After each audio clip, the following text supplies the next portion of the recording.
Welcome to Bloodbath and Beyond. Today we review Raymond Did It. Mom's pretty mad at him. Written and directed by Travis Legge, starring Elissa Dowling, Lindsay Felton, Stephen Lee Edwards, Jessica Pallett, and Kyle Hoskins as Raymond. This movie's about Raymond, a special needs man who has escaped from a mental hospital and seeks revenge on his old friends who happen to be the ones who got him locked up because they accidentally killed his brother and blamed it on him. They simply said Raymond did it. It's 6 years later and Raymond's really gonna do it this time. This is a recommendation from our top donator over on Patreon, Deke. This was a wild one. So he recommended all of the Friday series, ABCs of Death, The Raid, and this random indie film from 2011. It was on Tubi. It was an interesting watch. We'll get into that. Oh, I do like the selection. I do like the variety we're getting from Deke. Thank you, Deke. This will be full of spoilers, by the way, and so we're gonna talk about it. If you feel obligated to go and watch some of the scenes that we talk about, definitely check it out on Tubi. But let's get into our likes. They start as a bunch of kids just palling around. I mean, some of them don't even feel like they're friends. That young girl just straight up kicks Raymond in the face, which was wild and came out of nowhere. Yeah, Paige. I'm retarded. That's why I act like I do. She's just mad because she doesn't have an excuse. Fuck you! Oh, shit! And I thought the kids were hilarious. Figure we could smoke up, engage in some vandalism, and if we're lucky, we can catch Tim and Jamie making out. Fast forward, we got a bunch of different people coupled off that are now grown up. We got two stoners, we got two regular people. So they had a really good sex scene. Highly recommend that part. Then you have this big boy who's just going on a tear. He's just killing people. And that's basically it. Like, it's not very complicated. It is a slower movie, but when we get the kills are pretty great. Elissa Dowling did a great job being Paige because you wanted to see her die. She was a see you next Tuesday person and they let you know it. I think you're a cunt. Fucking cunt. Yeah, the cunt counter was probably like 20 something. What'd I tell you about the C word, dick? But you know what really puts the limit? The R word. They use that like maybe 60 times in this film. Some fucking retard. Sometimes it was funny, I'm gonna be honest. I didn't call you Ray Ray, I called you Riri, you fucking tard. I mean, obviously it's not very PC, but it is what it is. It's 2011. I mean, people were using this like 3 years ago. You expect me to beat up some overgrown maniac? You're gonna protect me, aren't you? What if he's got retard strength or something? It's definitely a low budget film. You know what you're getting into with the production quality. I don't want to just like knock it, but I will say they did do a decent job at least keeping their shots in focus and with their framing. And this was one of those films where the lighting was the issue, but at least they didn't like cut people's heads off. They tried, they really did. I love that when it's indie film, we're just like, things were in focus, that's a highlight. You'd be surprised. Some of the stuff we have seen, and I'm sure you know, like, oh, this wasn't the worst, shockingly. When they did conversation pieces or anything like that, at least it was like at eyeline match, so they were competent in that aspect, especially when it came to trying to manipulate the kills. Because again, this comes back to the kills. We had the one where the shower rod was inserted up a character's butt and out of their mouth. So they did a good job like using camera tricks to make it seem like this was actually going through a character. Or when one of the characters... I just want to say that was a dope ass scene. Like once you saw that, you're like, oh, I didn't think this movie had that in them. And like the scene where like Simon dies with the bong kill, they did a good job framing that in such a way that like the head goes down through the glass bong. But the best one, and the most unique one, is you hear this sound. Because just after this, the awesome sex scene with sweaty Jamie, which is notable. I think that's what makes this sexy. She goes to get some milk randomly. But I did like them just sitting there like, hey, can you get me milk? He's like, nah, you can go get your own milk. Give me some milk now.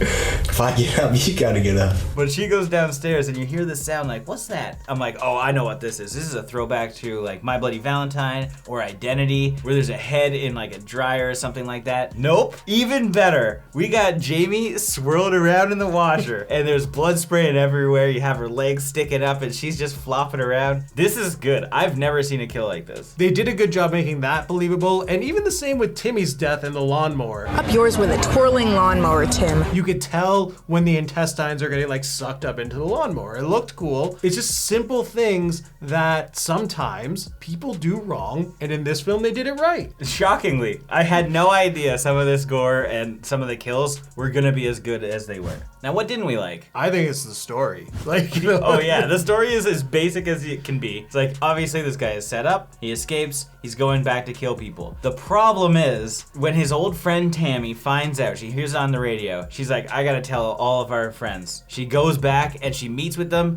and they have this big conversation. He's like, all right, he's coming to get us. All right, I'm gonna go to the next person. He's coming to get us. It's not that quick. It's like 5 to 10 minute like scenes of like back and forth like. So you think he's coming here? Oh, we did frame him for murder, right? I mean, he's gonna be a little pissed off, don't you think? There's just a lot of shots that didn't need to happen, or like people going from point A to point B. A simple crossfade would have solved everything, but instead we have to actually watch them go there. And the pacing of this film is terrible because it's a short film, yet I was like, it felt like an eternity. Sounds kind of boring to me, honestly. I know what the big issue is. Tammy's character didn't really need to exist. She was supposed to be like the nice one, but all of her scenes are almost completely isolated from the rest of the cast. She goes to the cemetery and puts a rose on Bryce's grave. She visits the mom. Tammy, what are you doing here? Which again is another really long, useless scene. And then she's just at home, and the fucking guy walks in after murdering a bunch of people she knows. Did you want to get cleaned up and then you want to stay here afterwards? Do you need a place to stay? She just found out that he has murdered a bunch of people. Killing them is not gonna bring Bryce back. They had gotten into a fight with him. They beat him with a crowbar and they just throw his body in the river. And then when he comes back, he just goes to Tammy's house, she bandages him up and sends him on his way to go do some more killing. She's at an apartment over on Grand and 9th. She bandaged him up just to finish off Paige. So he didn't need to be mummified just to like take Paige out. But it also disrupts the pacing because you think he's dead. Well, you don't really, because you're like, there's still half an hour of the movie left. What the fuck's going on here? It just like slows down. He sits on her bed and they just talk for a minute. And that's the last time we see Tammy. It doesn't even matter from there. He goes, kills his Paige, and that's it. That's the movie. Oh, he has this confrontation with his mother. I didn't kill Bryce, Mom. Paige did. Which leaves us open for a sequel. Raymond does it again. Yeah, this movie is just not very good. It's really long-winded. It could have been 20 minutes. It seemed like it was going to be a special effects showpiece, which it should have been, but they needed to remove a bunch of the fluff and made it like half an hour because you didn't need to see Tammy going around the town telling everybody. Just turn on your fucking radios. Call them. She called the one girl. Why didn't she call everybody else? Raymond broke out of the hospital. Going back to like the production, the lighting is absolutely terrible. They're inside Jamie's house with no lights on. The power goes out. What the fuck? But the lighting is still the same as it was prior to that. It's like they were using one light in every shot, maybe two, but they were floodlights. So the lighting is either really harsh or focused, so you can see like shit shadows behind people. It's very evident. And just like the look of the movie is bad. Like there's no color grading, so everything has this like gray look to it. It's just not appealing to watch, that's for sure. They could have been self-aware when they made that tanning joke, as they're like, oh, you're tanning in this weather, there's no sun, because everything's just so flat. Dude, this is the only chance I'm gonna have to tan today. You're gonna tan in this? There isn't even any fucking sun. I did like Elissa Dowling. Stop being a fucking cunt! Bitch! Most of the dialogue is almost completely unnecessary. The only person I wanted to hear talk was Paige. That mousy little shit doesn't have the balls to fuck with me. Now it's time for our final thoughts and ratings. Raymond Did It isn't a good movie, but it does have some fun moments. There are some lines where I laughed out loud, but for the most part, it's pretty boring. Things do pick up closer to the end because we do get some excellent kills, but overall it's just bad. I mean, for an indie movie, it wasn't the worst I've seen. It was competently shot, but it definitely could have used some color grading and better lighting. Not much else to say, to be honest, so I'm gonna give this 1.5 persistent middle schoolers out of 5. I don't want to lose my virginity while I'm riding.